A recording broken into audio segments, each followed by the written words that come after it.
Dracula. Qui était réellement ce seigneur de la nuit à la fois redouté et fascinant? Bernard? Bernard? Quel secret se cache derrière le mythe du vampire le plus célèbre de l'histoire?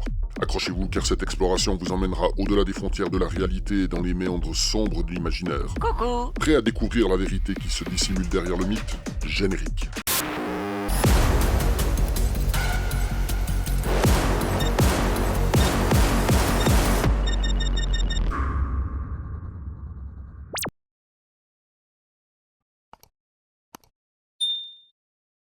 Je disais, c'est la première fois que je prends Gruber Taxi. Ouais, c'est pas mal, hein. Vous savez, comme j'ai dit que j'étais très pressé, c'est une façon de voir les choses, hein. On peut ralentir, hein. En plus, ça a l'air d'être une bonne bagnole, hein. Elle est pas bruyante.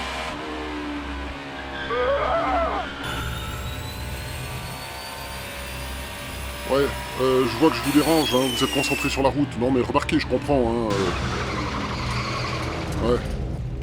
Je dois descendre? Ok. Non, mais quel taré, ce gars. Ah, tu vas voir la note que je vais te mettre. Ah, ça va te faire plaisir, tu vas voir. Bienvenue dans ma demeure. Entrez ici de votre plein gré et laissez-y un peu de la joie que vous y apportez. Comte Dracula? Il était une fois dans les brumes épaisses de l'histoire un prince roumain plutôt accroché à son trône. Vlad III Bazarab, prince de Valachie. Moustache. Surnommé l'Empaleur pour son hobby de, faire des brochettes de ses ennemis. C'était un homme de nature plutôt piquante. Normal, quoi.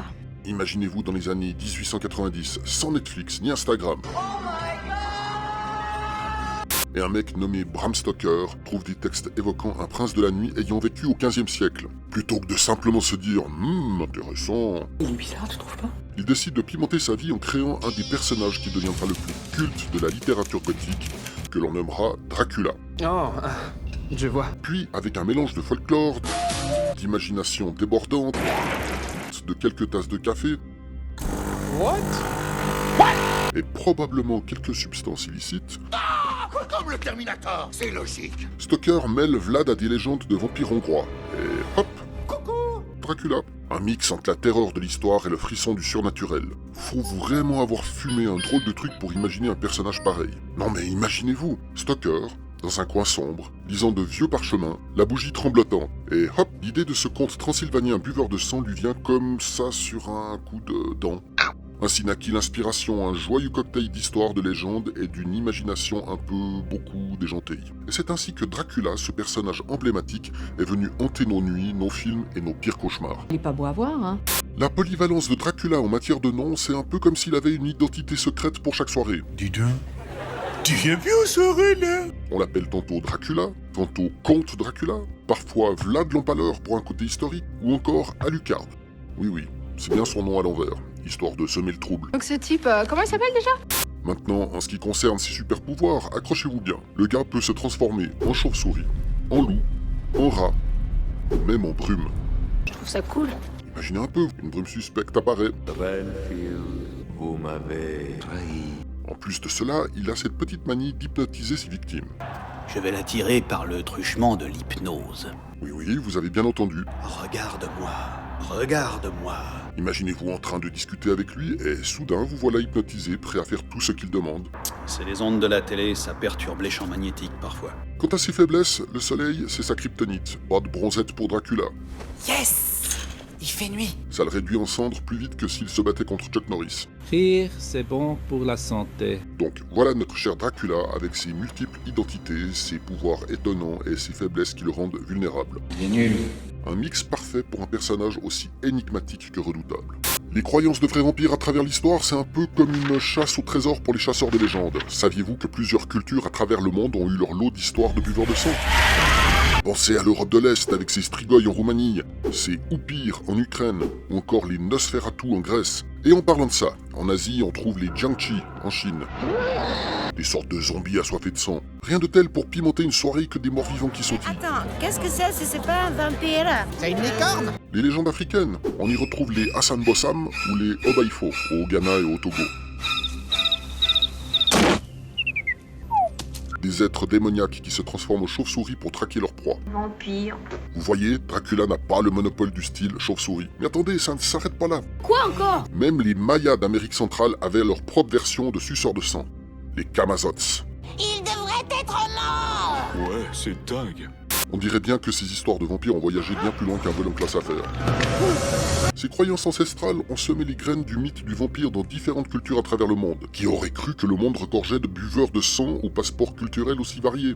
Pas si vite, chasseur de vérité, il y a des croyances bien ancrées derrière tout ça. Imaginez un peu ces vampires en proie à une crise existentielle éternelle, se demandant s'ils ont choisi la bonne couleur pour leurs fringues. Pour être un bon vampire, il faut déjà être naturellement sexy.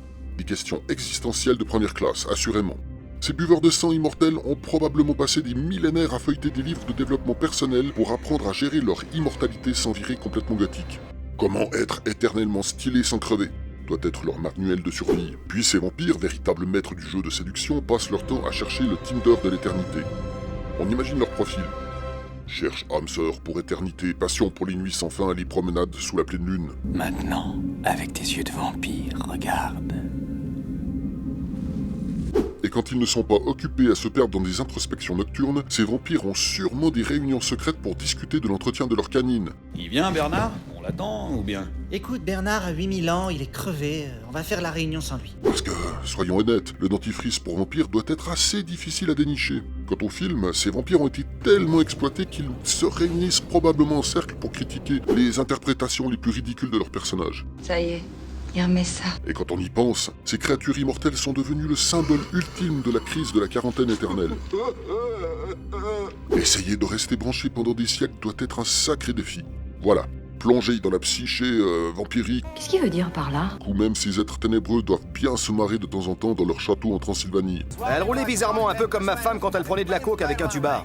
Le château de Dracula, ce n'est pas votre Airbnb classique. On pourrait le situer en Roumanie. Entre des murailles anciennes, des couloirs sombres, des gargouilles qui vous dévisagent. C'est un peu comme un décor de film hollywoodien.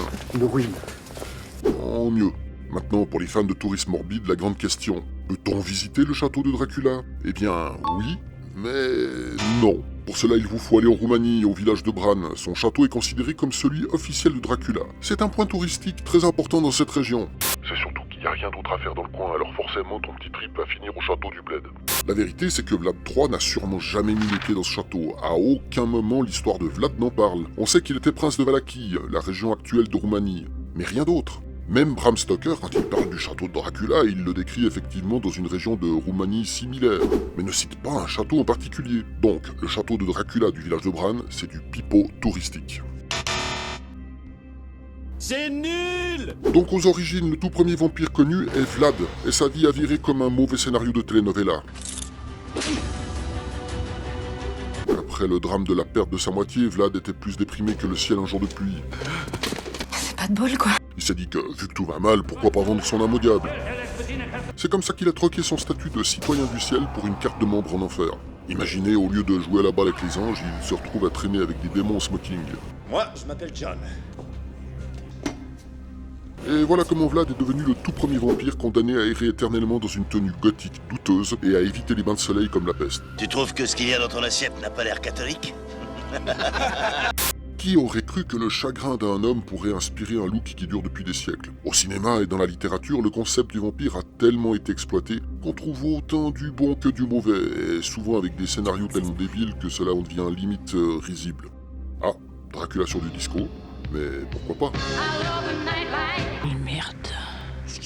Pourquoi sommes-nous fascinés par ces créatures nocturnes? Peut-être parce qu'ils sont le parfait mélange entre l'obscurité la plus étrange et la fringale la plus bizarre. Genre, je veux être éternellement jaune, mais je vais te vider de ton sang pour ça. C'est un peu comme si les vampires étaient des influenceurs milléniaux, Il manquerait plus que ça. toujours à la recherche du prochain endroit branché pour se nourrir, Pas la cervelle qu'on suce! très posés pour des selfies lugubres.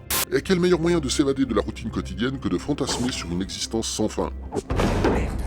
En fin de compte, que ce soit dans un château lugubre en Transylvanie ou dans un remake moderne sur grand écran, Dracula reste un symbole de fascination pour les ténèbres et l'immortalité. Alors n'oubliez pas, même les légendes les plus effrayantes peuvent évoluer vers quelque chose de surprenant et parfois d'assez drôle. Je vais y aller à tâtons. Puis-je savoir ce que t'as mis là-dedans? Ben, tout ce qui me passe par la tête.